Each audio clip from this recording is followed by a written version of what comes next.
Good evening, good folks of YouTube. In response to the video yesterday on how to lose a game of World of Tanks, I bring you today on how to win a game of World of Tanks.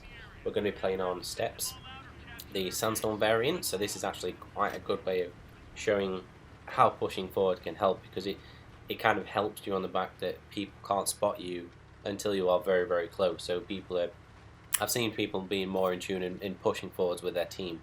Now, at the moment, I'm in the T-54 again, pushing forward into my normal spot where I can see people running across the middle, and if people do try and cut across the top instead of going down the route around about D2. The E100 behind me also helps by pushing forward, and as you can see, we've got quite a good spread. The way the team has worked is the mediums and the heavy on the right are pushing around, but they're not going too far around where they can get shot from the top, because generally, like our tank destroyers, if you see where they're located in G6, you'll find that their team in D3 and 4 and C5 and 6, you'll generally find their tank destroyers are there. So it's like a face-off in the middle, and people always move around the sides. As it is, their team doesn't exactly push forward, but they're not able to because of the force that we've got going forward that is using cover on the right-hand side is able to stay there. Now at the moment, we're having a bit of a mare in getting people forward on our side because it appears to be we've got every single tank possible that moves about 2 miles an hour.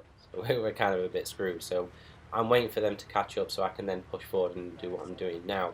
The 100, because he's not spotted anything, is on a YOLO run. He's quite happy to move forward. Because he's not spotted anything, there isn't much he needs to do. So the first tank I see is a base camp in E100. Now think of how far the game's actually gone on. The reason why I think this E100 hasn't moved forward is his team haven't pushed forward with him. There'd be no reason for an E100 to go forward and YOLO it, because that would be stupid and it'd be removed.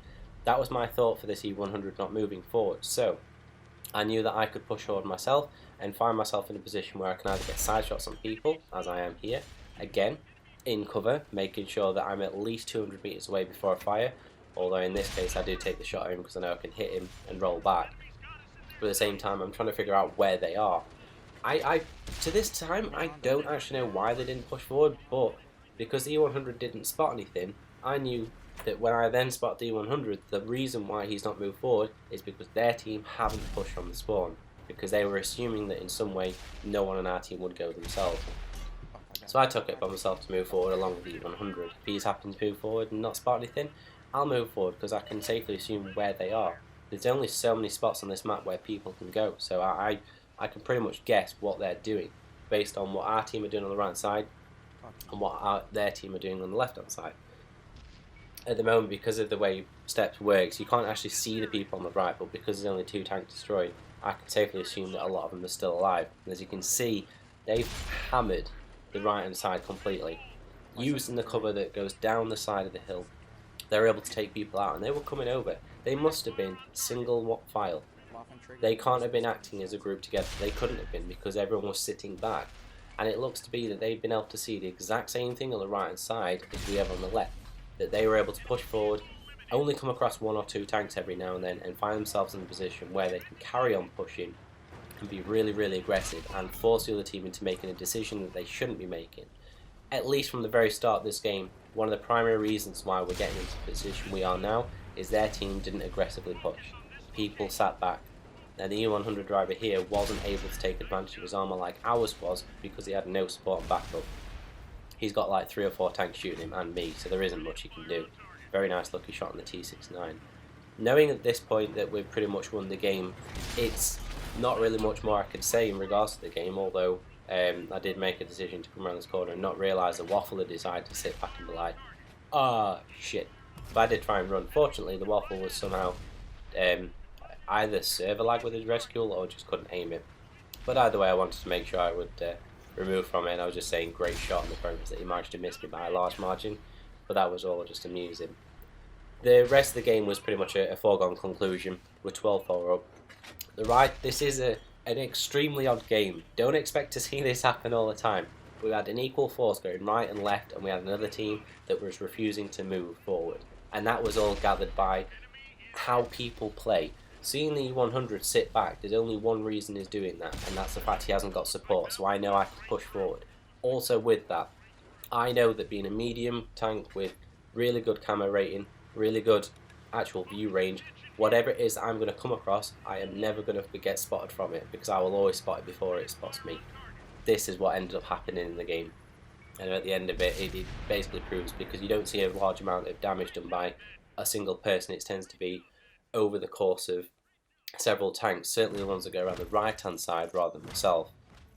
Being in the medium tank, and actually the first times two I got, it was a decent amount of damage I did, but overall, seeing the push down the sides and notifying that, right, the U100 is so far forward, there isn't much that is actually spotted, so there isn't anything that I have to fight against.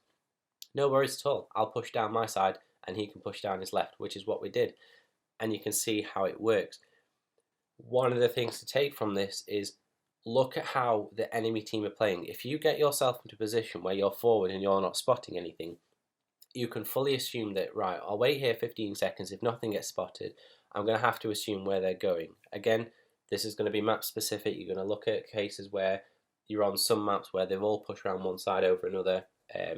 Northwest is an odd one because of there being the top rank where you can actually go up onto the top and shoot down. There's also the belly of the valley, and there's also the third level in the actual quarry bit. So with those types of maps, you do have a bit of a mess, so you have to try and figure out where your own team are and where you can go from that, and work out how many people you're possibly going to come across. Can you push forward with a limited amount of people?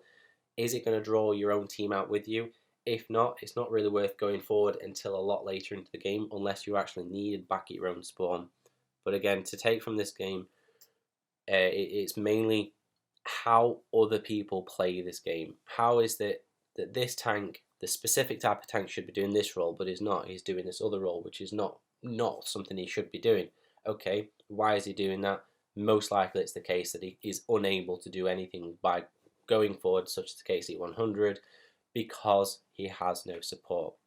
So that is primarily how you go on and win a game. Again, your map awareness, look at what tanks you've come across and spotted, look at what role they're trying to play and why it is they're doing it. If you see something that doesn't look to be right, take advantage of it, go for the YOLO, and also try and do it with support, because once you've got that there, you can move on and steamroll the team.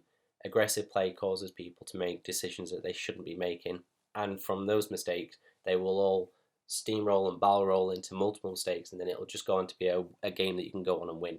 And that's a really good example of making sure that happens.